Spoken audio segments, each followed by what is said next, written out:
This is one of those situations when you lost but still won. I'm grateful for last night. No regrets to get in ring one last time. I almost died in June. Had 8 blood transfusions, lost half my blood and 25 pounds in hospital, and had to fight to get healthy to fight, so I won. To have my children see me stand toe-to-toe and finish 8 rounds with a talented fighter half my age in front of a packed Dallas Cowboy Stadium is an experience that no man has the right to ask for. Thank you. He actually outboxed the boxer.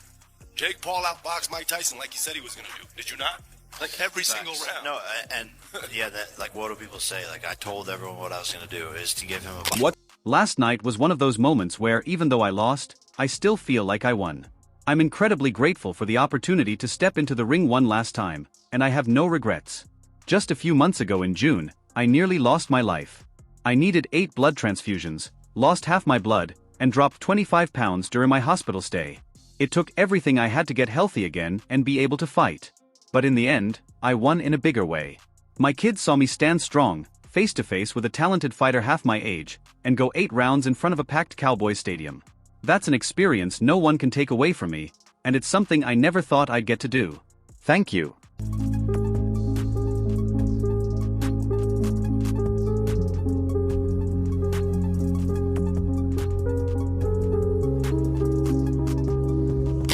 When you hear the name Mike Tyson, the first things that come to mind are power, speed, and dominance. But those qualities were put to the ultimate test when Tyson stepped into the ring against Jake Paul. This wasn't just another celebrity match, it became something much bigger, more controversial, and more shocking than anyone could have imagined. After the fight, Tyson revealed something that stunned everyone: he nearly didn't make it to fight night. It wasn't because of age or lack of preparation, but because his body was failing him in ways no one expected.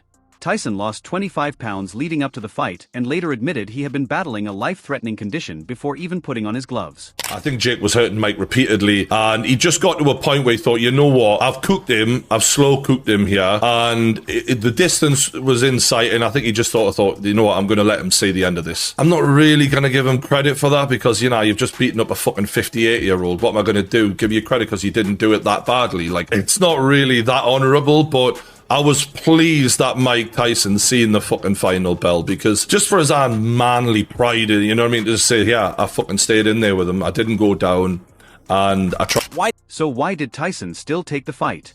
And why did Jake Paul agree to go through with it, knowing Tyson's condition? Was it bravery, or something more complicated? Let's dive into the details, the revelations, and every moment of this unforgettable chapter in Mike Tyson's legacy. When the fight ended, Tyson's words weren't about his strategy or technique. They were about surviving. He admitted to something no one saw coming. Before the fight, he nearly died. While he didn't go into specific medical details, what he did share was enough to paint a frightening picture.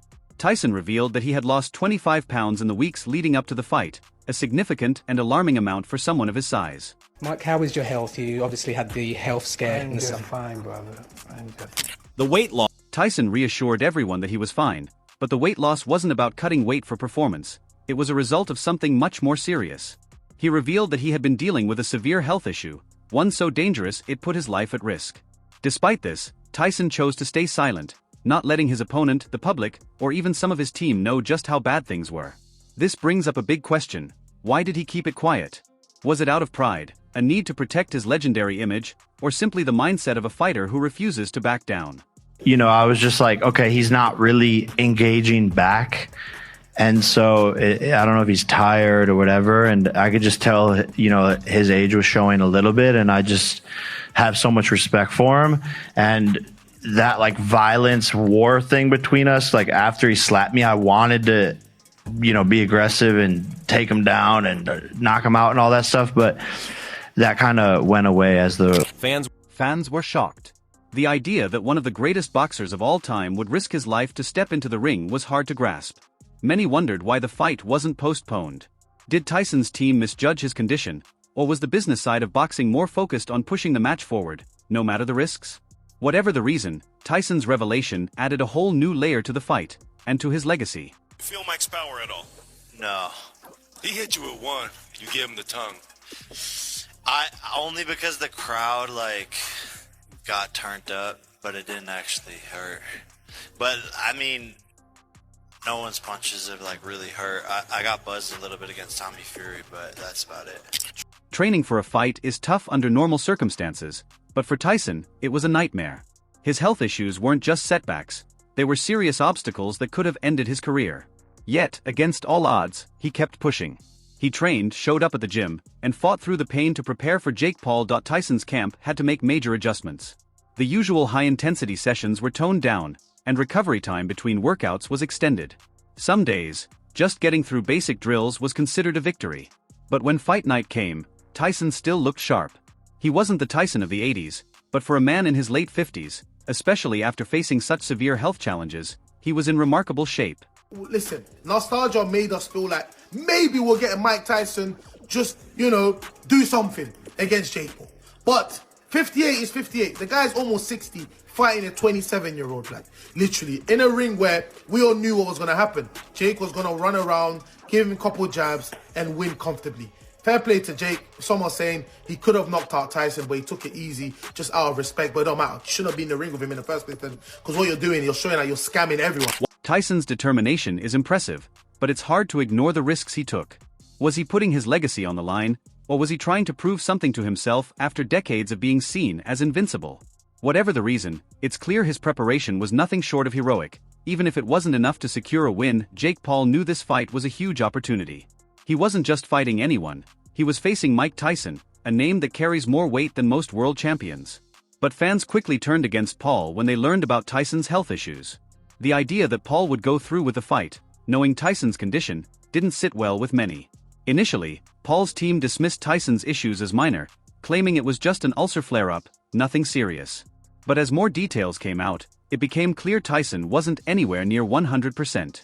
To many, Paul's decision to proceed seemed opportunistic. It wasn't just about winning, it was about taking advantage of a weakened opponent to boost his own credibility in the sport.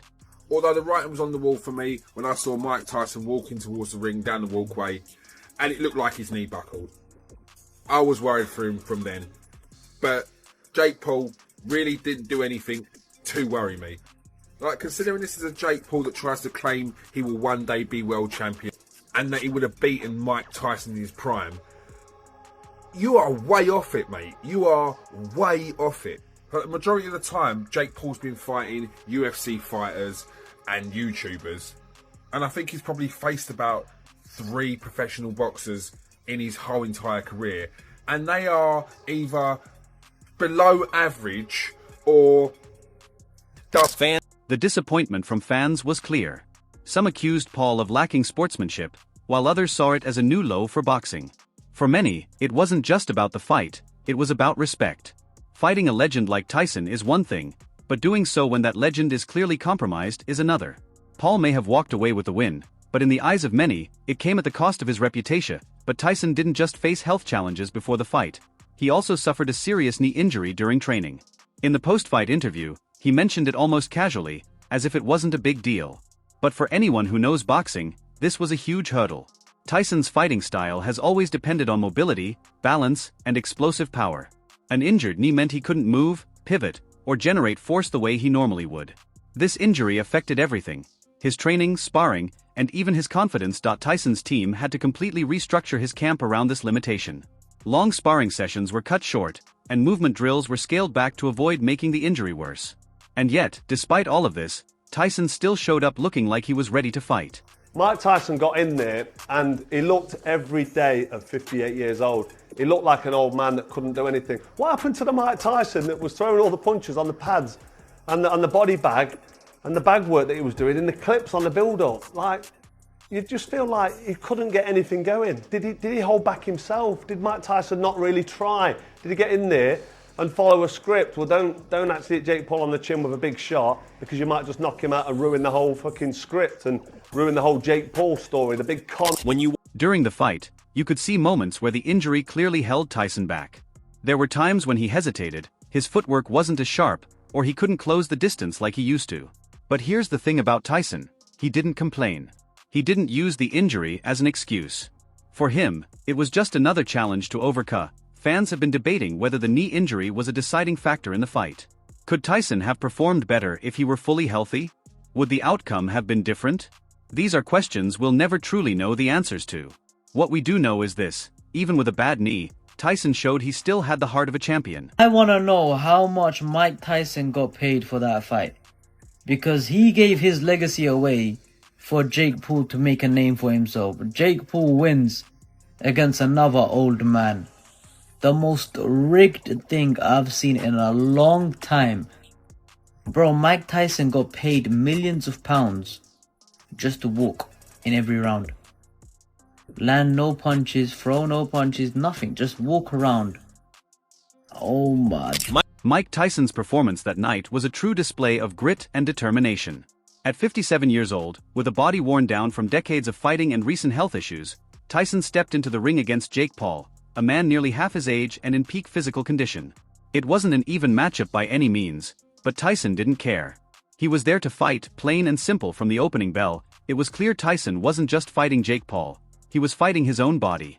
His movements were slower, his punches didn't have the same power, and his stamina was visibly affected. But what he lacked in physical strength, he more than made up for with sheer willpower. Every time Paul landed a punch, Tyson took it and kept moving forward. He refused to be intimidated, refused to back down. Talking about the fight, because there's nothing to really talk about. The fight was absolutely hopeless. It was terrible. Let's get into the fight. Jake Paul was behind his jab having a look, not closing the gap, not closing that distance. And Mike Tyson is not fit enough or young enough or fast enough on his feet to close that gap. So whenever Mike Tyson tried to get a little bit close to him, and he didn't try that hard, Tyson, it looked like he just took his time, but he's 58 years old, what do you expect? But every time he did try and close the gap, Jake Paul backed off, got behind his jab, he threw a couple of shots in there, he did throw a couple of big swings as well at one point, so that's why I have to question, when he said he took his time with Mike Tyson, didn't want to hurt him, didn't want to knock him out, I'm not so sure about that.